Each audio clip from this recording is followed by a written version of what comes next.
In today's video, I am going to teach you how to integrate Mailchimp pop-up in Wix site. If you want to collect email signups directly from your Wix website, a Mailchimp pop-up is a practical option. It lets visitors join your mailing list without leaving the page, and it can help you grow your audience in a simple, automated way. To get started, log into your Wix dashboard. After you sign in, take a moment to confirm you are viewing the correct site you want to update.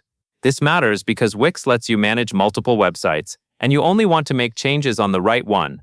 Once you are in your dashboard, you are ready to find the app that will add the Mailchimp pop-up. Next, go to the App Market using the left sidebar.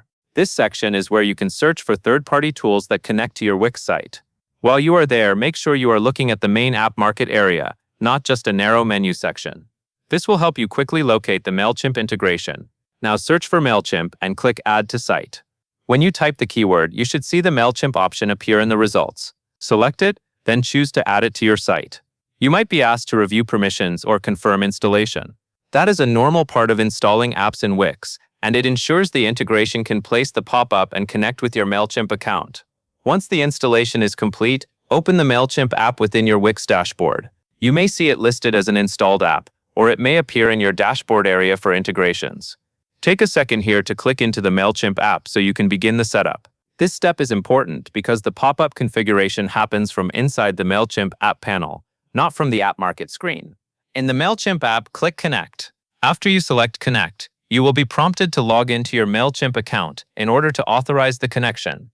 During this process, you may need to confirm that Wix is allowed to access your Mailchimp features for signups and pop-ups. Follow the prompts carefully and only proceed once the authorization is successful. If the connection is not authorized, the pop-up will not be able to send signups to your Mailchimp audience. After the connection is complete, follow the app's prompts to set up your pop-up or sign-up form. This part is where you choose how the pop-up will behave and what information it collects. Pay attention to the options shown on screen. The app typically guides you through selecting your mailing list and configuring the sign-up form content. You may also see settings related to the look and timing of the pop-up. For example, you might be able to control how the visitor experiences it and which form fields appear. Follow the prompts step by step and make your selections based on your goals for capturing leads.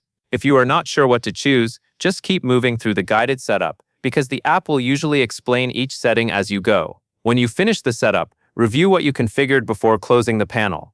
Look for confirmation that your pop-up is connected to the correct Mailchimp audience and that the form is ready to collect signups. This quick review helps you avoid the common issue of setting up the integration but pointing it at the wrong place in Mailchimp, and that covers everything you need to know.